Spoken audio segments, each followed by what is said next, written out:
สารลายผีเสื้อหรือว่าสารลายแมงกระเบื้อใส่ตอก29 เส้นตอก29 เส้นการสารนี่การข้ามการยกเนี่ยให้เริ่มแต่เบื้องขวาเนาะเริ่มแต่เบื้องขวาหาเบื้องซ้ายท่านผู้ชมจะเห็นว่าคือกันกับยกเอาแต่ทางซ้ายไปเนาะธรรมดามันให้เริ่มแต่เบื้องขวาเนาะเบื้องซ้ายเนี่ยเราสิจับตอกเส้นขาวนี่ใส่แต่ว่าเราเริ่มนับแต่เบื้องขวาเนาะเริ่มต้นเส้นที่1นี่ข้าม11ยก1ข้าม3นะเส้นที่2ก็แม่นข้าม10นี่ยก3ข้าม3แม่นข้ามจากเบื้องขวาเด้อเว้าจากเบื้องขวาเด้อเส้นที่2นี่ยก10ข้าม3ยก3ข้าม3ไปเลยเส้นที่3นี่ก็แม่นข้าม9ยก5ข้าม3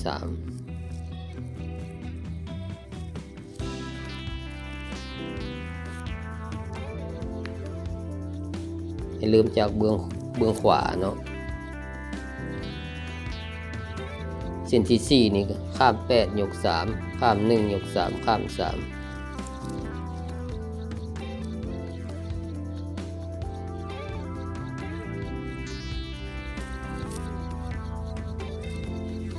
เส้นที่5นี่แม่นข้าม7ยก3ข้าม3ยก3ข้าม3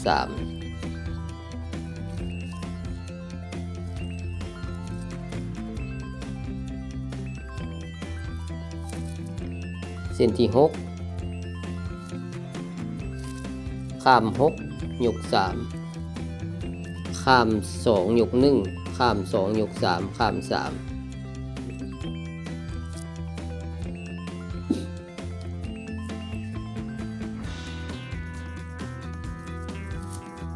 เส้นที่7ข้าม5ยก3ข้าม2ยก3ข้าม2ยก3ข้าม3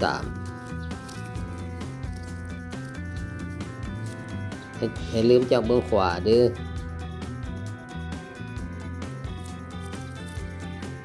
เส้นที่8ข้าม4ยก3ข้าม2ยก5ข้าม2ยก3ข้าม3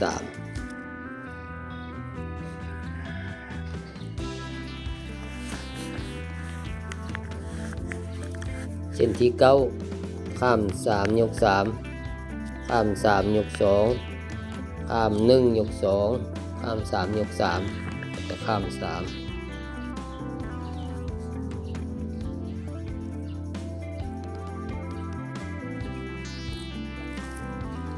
เส้นที่10ข้าม2ยก3ข้าม4ยก5ข้าม4ยก3ข้าม3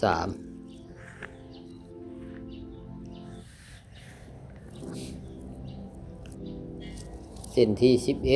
11ข้าม1ยก3ข้าม3ยก2ข้าม1ยก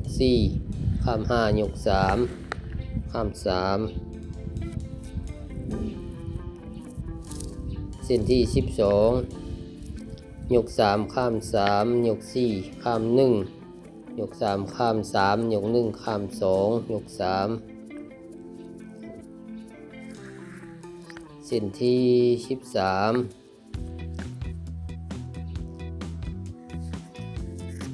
เส้นที่13นี่ยก2ข้าม3ยก2ข้าม1ยก3ข้าม1ยก2ข้าม2ยก3ข้าม2กันยก3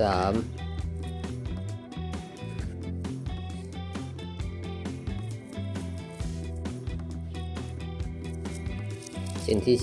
14ยก1ข้าม4ยก6ข้าม1ยก1ข้าม1ยก3ข้าม4ยก3ข้าม3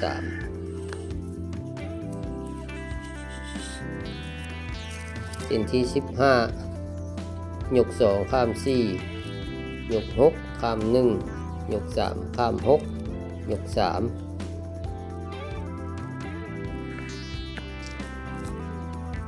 เส้นที่16ยก3ข้าม9ยก3ข้าม9 2เทื่อเนาะแล้วก็ยก3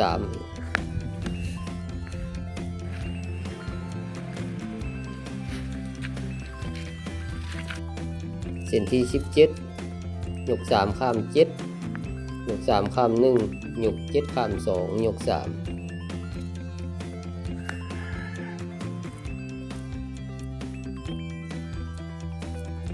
เส้นที่18ยก3ข้าม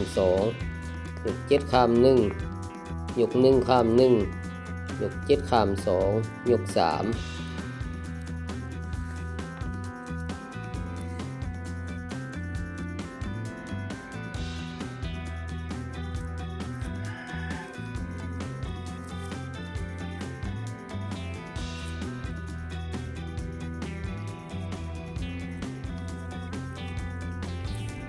เวลาเฮาสานไปถ้าว่ามันยังบ่สุดถือว่าเป็นยก3ข้าม3ไปเลยเนาะอันนี้เฮาเอามาข้างนี้เอาโต๊ะที่เฮาสานพางไว้นี้เอาออกก่อนก็ได้เนาะตะกี้เฮาสานพางไว้เพื่อบ่ให้โต๊ะนี่มันย้ายไปย้ายมา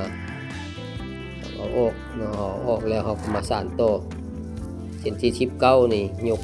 3ข้าม6ยก1ข้าม1ยก3ข้าม1ยก3ข้าม1แล้วก็ยก3ข้าม2ยก3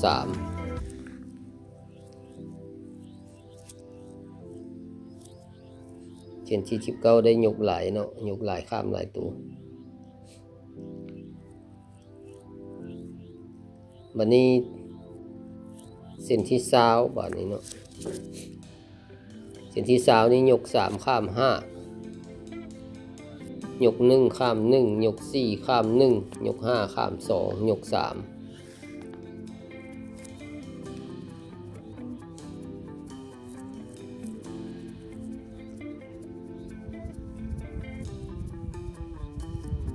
ก็จัดแปลงเป็นนำเนาะเส้นที่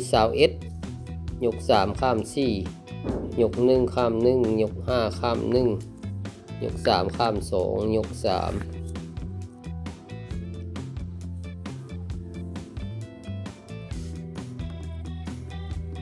เราพยายามจัดเข้าให้มันจำเนาะ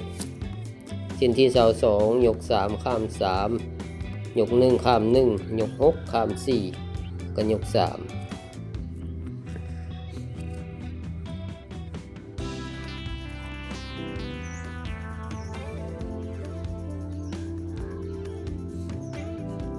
เส้นที่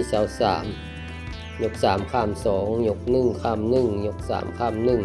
ยก2ข้าม3ยก3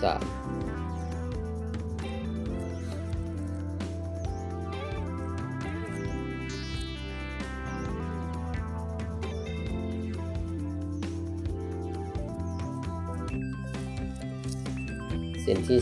24ยก3ข้าม4ยก5ข้าม2ยก3ถ้ามันบ่สุดก็ยก3ข้าม3ต่อไปเลยเนาะถือว่าเอาเว้าสุดแต่ยก3ในเส้นที่25ยก3ข้าม3ยก4ข้าม2แล้วก็ยก3ให้ชื่อว่าแต่ขวาหาซ้ายเด้อเอาลืมยกเราต้องยกแต่ขวาหาซ้ายเส้นที่26ยก3ข้าม2ยก3ข้าม2แล้วก็ยก3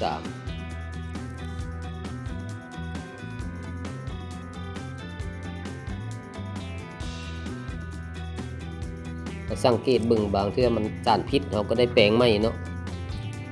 เส้นที่27นี้ยก3ข้าม2ยก1ข้าม2ยก3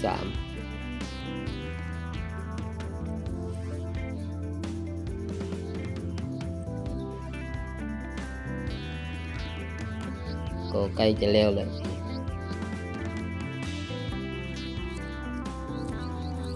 เส้นที่28นี้ยก3ข้าม3ยก3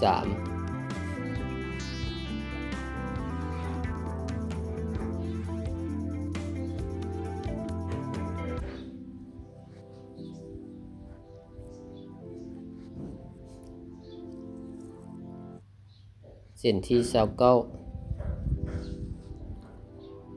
ยก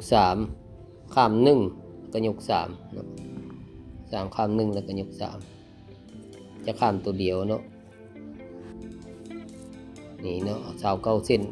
จะได้มาประมาณนี้เนาะได้เป็นลายผีเสื้อเนาะลายแมงกระเบื้อง อ้อมข้างแต่ละข้างนั้นเฮาอยากสานเป็นลาย3ตื้มอีกรอบนึงก็ได้เด้อเพราะว่าเฮาสานอ้อมรอบมันก็จะได้ขอบมัน2ขอบเนาะอันนี้เฮาได้ขอบเดียวเฮาอยากสานตื้มอีกก็ได้อันนี้เป็นลายผีเสื้อเนาะหรือว่าลายแมงกระเบื้อ